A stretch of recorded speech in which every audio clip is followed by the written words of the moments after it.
Quando alguém que você ama entra no mundo LGBTQ, de repente você pode sentir como que Rosaria Butterfield chama de missionário acidental. Você não pode perder um minuto sentindo pena de si mesma. Sim, você é um missionário acidental. Você está nesse novo campo missionário. Você não fala a língua. Eles nem sequer te deram uma garrafa de água. Mas você tem o Senhor Jesus Cristo. Você tem sua igreja. Você tem suas irmãs de oração. Use tudo isso.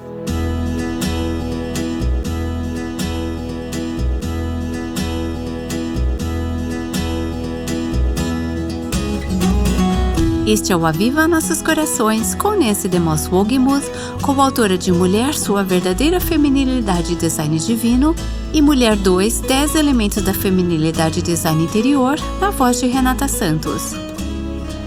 Sabe, Nancy, é extremamente desconfortável para os seguidores de Jesus quando o mundo quer redefinir todos os termos.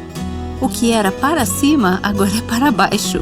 E o que era certo, agora é errado. E até definições de palavras simples como homem e mulher se tornaram assuntos de calorosos debates. Às vezes é fácil pensar, o que está acontecendo com o mundo? Perdemos a cabeça? Mas o autor de Eclesiastes disse isso primeiro. Nada há de novo debaixo do sol. Claro, a linguagem está sempre mudando e palavras desenvolvem novos significados, mas a motivação e os padrões de pensamento por trás do que estamos vendo hoje nos remetem ao Jardim do Éden. Pode parecer que estamos nadando em novas correntes de água, turbulentas e inexploradas, mas na verdade estamos vendo as mesmas velhas mentiras com uma roupagem nova.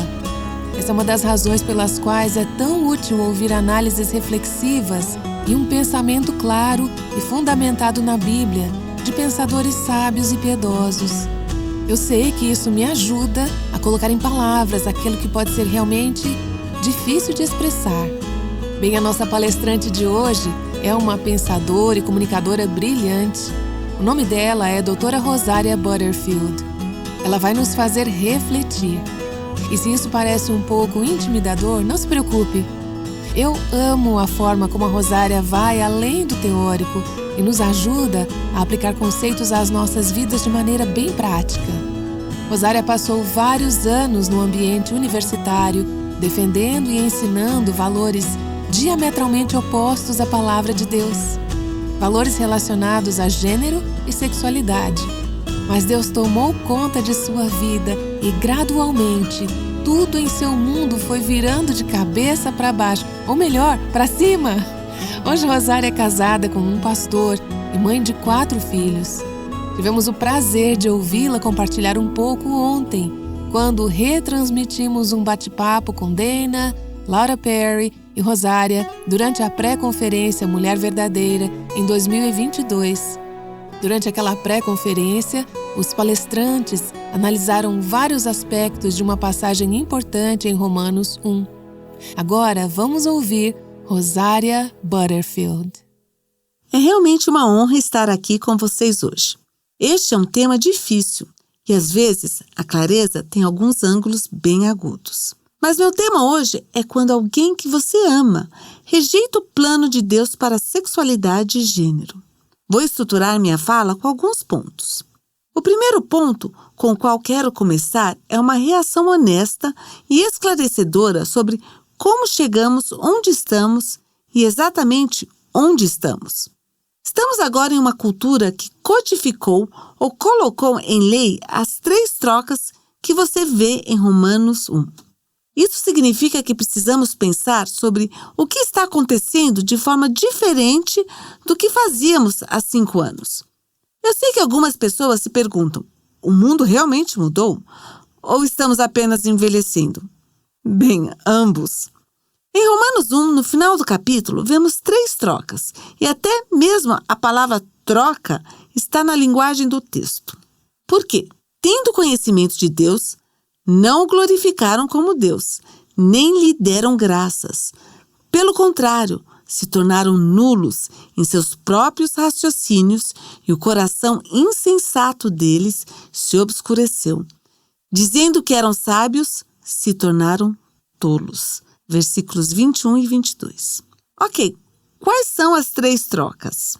A primeira é a verdade de Deus pela mentira do mundo, versículo 25. A segunda é a adoração ao Criador. Trocamos a adoração ao Criador pela adoração à criação. Especificamente, trocamos a adoração a Deus pela adoração ao homem, versículo 25. E a terceira troca, que vemos no final do capítulo, é a troca da sexualidade natural, que é uma sexualidade frutífera, por uma sexualidade depravada e estéril. Versículos 26 e 27. Assim passamos da heterossexualidade para a homossexualidade. Agora, como isso foi codificado em lei? Em 2 palavras, Obergefell e Bostock. Obergefell versus Hodges. Foi um caso da Suprema Corte dos Estados Unidos em 2015, que legalizou o casamento gay nos 50 estados. E o caso Bostock surgiu durante a pandemia do Covid. Às vezes, as pessoas não prestaram tanta atenção a ele como deveriam. Esse é o caso que realmente estabeleceu o LGBTQ como uma questão de direitos civis. Quando eu vivia como lésbica, eu diria que você me prejudicou se eu fosse comprar uma pizza e você não me vendesse porque eu era gay. Isso seria muito ruim, mas seria algo estritamente material. Eu não pude ter acesso à pizza. Mas hoje existe um ethos totalmente diferente em torno do que é considerado dano. E isso se deve a uma cláusula específica que foi inserida no caso Obergefell. Ela é chamada de cláusula do dano à dignidade. Essa cláusula basicamente diz que ferir a dignidade de alguém é uma forma de discriminar contra seus direitos civis. Então, se você já se perguntou por que, de repente, todos esses adesivos, pronomes, bandeiras, e por que todo mundo tem que concordar com isso? Bem, isso é a cláusula do dano à dignidade em ação. Carl Trueman, em seus escritos, faz um trabalho maravilhoso explicando isso em termos de individualismo expressivo. Assim, seus sentimentos não são apenas sentimentos. Eles são uma extensão de você mesmo. São como um braço ou uma perna. E quando as pessoas não os afirmam, é quase como se elas tivessem cortado seu braço ou sua perna. Portanto, é um mundo muito estranho em que vivemos. Mas cá estamos. E a questão é, como seguimos em frente? Quero apresentar 2 princípios. O primeiro é saber a diferença entre aceitação e aprovação. O segundo é saber a diferença entre o privado e o público. Aceitação significa viver na realidade e não na fantasia. Se sua filha se identifica como lésbica, é preciso aceitar esse fato. Essa é a realidade para ela e você precisa aceitar. Na verdade, é o primeiro passo para enxergar a pessoa que você ama no padrão de pecado em que ela está presa.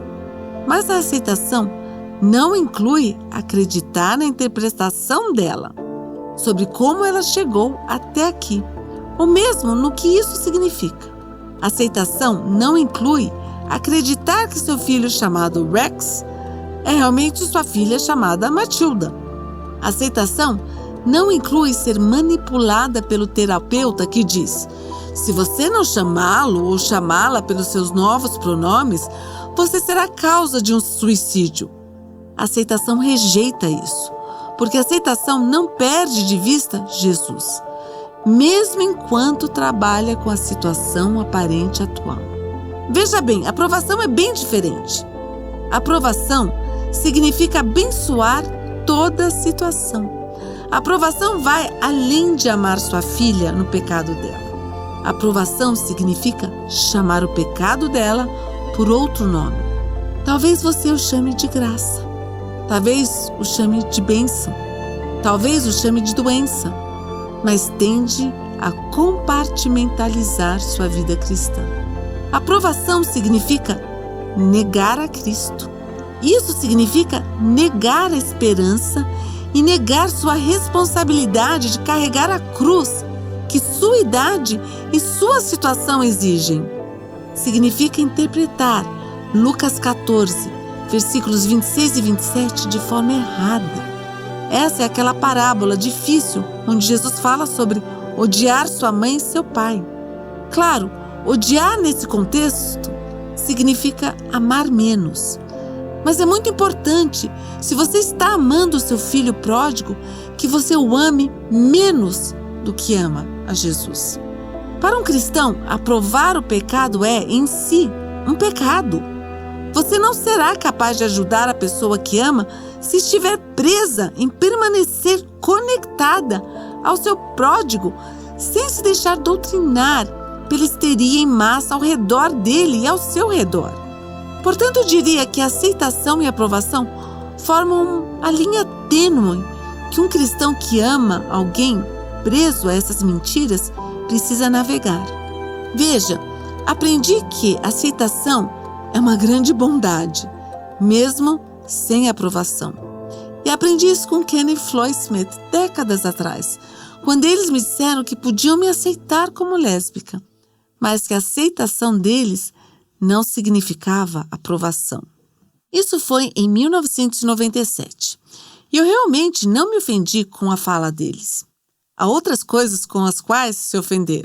O evangelho era, na verdade, muito mais ofensivo do que o Ken e Floyd disseram. Na verdade, eu fiquei muito grata pela honestidade por trás dessas palavras. E enquanto a aceitação não é aprovação, ela é, na verdade, uma grande bondade. A aceitação significa lidar de forma protetora e gentil com a pessoa que está perdida. Aprendi com eles que a aceitação envolve ouvir, cuidar, orar junto e compartilhar a palavra de Deus repetidamente. Porém, um dos verdadeiros desafios que a cultura atual coloca em relação a essa diferença entre aceitação e aprovação é que, em 1997, não havia redes sociais. Eu não estava sentada com um pastor que poderia, potencialmente, fazer um desabafo no Twitter sobre o que acabamos de conversar. Isso nem era possível. Naquela cultura, se sabia que o que era privado e o que era público. Gostaria de encorajar as mulheres a abraçar esse estilo de vida. O exibicionismo substituiu a modéstia, em grande prejuízo e detrimento para nós. Para ter um bom relacionamento com seu pródigo ou qualquer pessoa que esteja perdida e que você deseja alcançar, talvez você deva dar uma boa olhada em suas redes sociais. Certifique-se de que as pessoas não sejam desnecessariamente ofendidas ou magoadas pelo que você posta. O pecado tende a dar mais trabalho para todos nós, mas o pecado também gera paranoia. Não dê razões para que seu pródigo fuja e não assuma a responsabilidade pela decisão dele se ele fugir. Isso é responsabilidade dele. Como mãe ou avó está orando por uma criança perdida, alguém que talvez tenha se desviado ou esteja longe de Deus.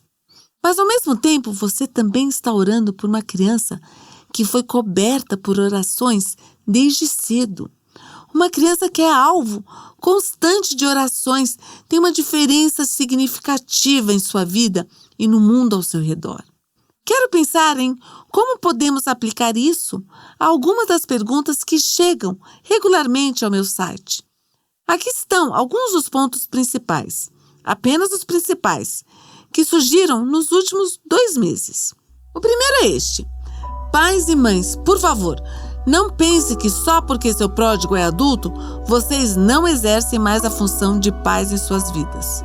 Vocês continuarão sendo pais de seu filho adulto até o dia em que o Senhor os levar para casa. Vocês precisam se tornar hábeis em apontar seu filho adulto para o Evangelho como único meio de evitar o julgamento final de Deus. Número 2. Se o seu pródigo declarou guerra contra a realidade e acredita que não é binário ou qualquer outra coisa em meio a um monte de novos termos, peça para ele definir essas novas palavras. Sua filha agora está vivendo em um mundo distópico, de ficção científica. Você nunca quis escrever essa história. Então coloque o fardo sobre ela para explicar. Você não precisa obter um doutorado em todo esse novo vocabulário. Você pode, de fato, ser santificada em sua ignorância. Número 3. Conheça a doutrina bíblica melhor do que nunca. Use a doutrina bíblica como um filtro, uma forma de interpretar algumas dessas novas palavras que você está aprendendo. Isso significa estar totalmente imersa na Bíblia, mas também ter uma forma de interpretar, de moldar e enquadrar. Saiba como interpretar as passagens menores à luz das passagens maiores. E a maneira de fazer isso é simplesmente pegar um bom livro sobre teologia sistemática. Meu favorito é a Confissão de Fé de Westminster, mas há muitos outros. E certifique-se de que você está em uma igreja fiel e bíblica. Se não estiver, procure uma rapidamente. Torne-se membro da igreja, mesmo que isso signifique romper amizades com sua igreja anterior. Você precisa estar em uma igreja fiel pelo bem da sua própria alma, mas também pelo poder do seu testemunho. Claro, você sabe que precisa orar e precisa que todos os seus amigos e suas amigas orem também. Este não é o momento para se envergonhar. É isso que Satanás quer que você faça. Você não tem motivo para se envergonhar. Você precisa orar. Depois precisa ir com ousadia ao trono da graça. Precisamos de arrependimento diário de nossos próprios pecados para que possamos, de fato, colocar alguém em nossos ombros e compartilhar o Evangelho de forma útil. Precisamos nos arrepender do pecado e da autopiedade. Satanás quer que você se sinta responsável por ter um filho pródigo. Ele quer que você pense que tudo isso é sua culpa e que Deus está punindo você. Satanás quer que você olhe para outras famílias e cobice o que elas têm. Nada do que vem de Satanás é útil ou verdadeiro. Mesmo meias verdades são. Na verdade, tudo que ele traz é mentiras. Então, se você caiu no pecado da cobiça, cobiçando a família perfeita de outra pessoa, arrependa-se e peça a Deus para ajudá-la a amar seu filho mais do que você o ama agora. Converso com pais que me dizem que se sentem como missionários acidentais. Eles têm um filho que se afastou e entrou nesse estranho mundo LGBTQ, que é realmente um mundo estranho. Eu sempre sentirei algo, acho responsável, não tenho certeza de qual é a palavra, mas carrego uma certa culpa em minhas mãos. Eu não era apenas a lésbica da casa ao lado, eu era uma ativista, coautora da primeira política da universidade para casamento gay. Eu ajudei a construir essa máquina. Você não precisa se sentir responsável. Eu posso e devo, mas você não precisa. Porém, você não pode perder nem um minuto se lamentando. Sim, você é uma missionária acidental. Você está nesse novo campo missionário. Você não tem a linguagem, nem sequer lhe deram uma garrafa de água. Mas você tem o Senhor Jesus Cristo. Você tem sua igreja. Você tem suas irmãs que oram. Use tudo isso na batalha. E finalmente, e este é o mais difícil, aceitação. Aceitar seu pródigo significa não contar mentiras a ele e não entrar na sua falsa ideologia. Talvez isso signifique um tempo de separação física, mas não importa o quanto você esteja fisicamente separada do seu pródigo, você nunca estará separada do amor de Deus ou do trono da graça, onde pode fugir para lá num instante e orar por ele. Deus conhece e ama seu filho melhor do que você, e isso é um grande consolo. Tudo isso realmente se resume a Provérbios 29 e 25. Quem tem medo dos outros cai numa armadilha, mas o que confia no Senhor está seguro. Uma cilada é um instrumento de execução do qual você não pode se libertar, mas temer a Deus é seguro, é um refúgio, é um escudo. É muito tentador, muito tentador temer seu pródigo e ser um pouco intimidada pela ideia de que Se você não ceder a alguma dessas ideias cristãs, você vai afastá-lo ainda mais. E isso não é verdade. É interessante refletir no seguinte. Pense bem, quantas vezes abandonamos nossos deveres porque achávamos que o sucesso só viria através da desobediência? Precisamos lembrar das promessas de Deus e de como Ele cuida de nós quando as seguimos. Não podemos temer nossos pródigos e ser de algum valor para eles no processo. Vivemos agora em um mundo onde LGBTQ é realmente o ídolo do nosso tempo e, queira ou não, estamos nos opondo a esse ídolo. Pessoas que não adoram o ídolo do momento são desprezadas. Podemos ver pela insistência de seu pródigo de que LGBTQ é o centro de sua vida, revelando assim essa idolatria. Revela que a homossexualidade, o transexualismo ou qualquer uma das outras formas de identificação de gênero, na verdade, é a religião dele. E é por isso que ele fica tão sensível quanto à forma correta de você usar o vocabulário. Há uma diferença entre adoração e reconhecimento. Você não precisa cair na armadilha. Seu foco está em amar bem seu pródigo e orar. Deixe com você um pensamento final, que pode ser difícil. Não estamos vivendo em tempos de paz. As pessoas estão sendo demitidas de seus empregos por não usarem os pronomes preferidos. Parece que todo o sistema universitário está contra nós. Certamente, podemos ver que o sistema escolar do governo está. A tentação é acreditar que, de alguma forma, se simplesmente fizermos concessões, tudo será mais fácil para nós. E não será. Na verdade, parte de como chegamos aqui é que provavelmente todos nós fizemos todos os tipos de concessões e abrimos mão de convicções ao longo das últimas décadas que não deveríamos.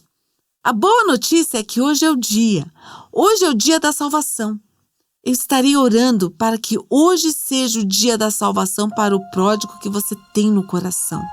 Mas hoje também é o dia em que somos chamadas a pegar no arado e não soltar. Minha oração por você, querida irmã, é que você persevere em piedade e persevere na alegria. E eu agradeço a Deus por você. Oro por todas as bênçãos de Deus sobre você. Obrigada. Uau! Que mensagem encorajadora e útil da Rosária Butterfield que ela compartilhou na pré-conferência Mulher Verdadeira 22. Rosária é autora de vários livros excelentes, incluindo Os Pensamentos Secretos de uma Convertida Improvável, onde ela conta a própria história de conversão, e O Evangelho e as Chaves de Casa, que trata do ministério da hospitalidade.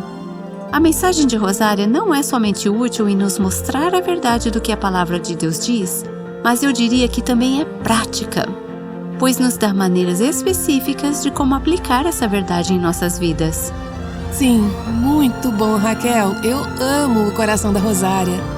Talvez alguém que você ama, talvez um filho, uma filha, um neto, um irmão, um pai, rejeitou o plano de Deus para o gênero e a sexualidade, se afastou da palavra de Deus e talvez esteja vivendo em grande confusão e dor. Bem, eu espero que você tenha encontrado verdadeiro encorajamento e consolo na mensagem de Rosária hoje. Não pare de orar. Mantenha seus olhos fixos em Jesus. Continue perseverando em piedade e em alegria, como Rosária mencionou. E novamente temos os links de todas as passagens bíblicas e o nome dos livros indicados aqui na transcrição deste episódio, que você pode acessar no nosso site avivanossoscorações.com. Gostaria de agradecer por suas orações por este ministério e por suas doações, que vão muito além do que podemos imaginar. É muito empolgante ouvir relatos de todo o mundo sobre como a mensagem de liberdade, plenitude e abundância em Cristo está impactando tantas vidas. Estes estudos estão sendo compartilhados ao redor do Brasil e do mundo, em alemão, francês, italiano, farsi. Estamos fazendo parceria com nossos amigos de um ministério de rádio para transmitir o conteúdo do Aviva Nossos Corações em alguns lugares de difícil acesso, como Vietnã e China. O que eu quero dizer com isso?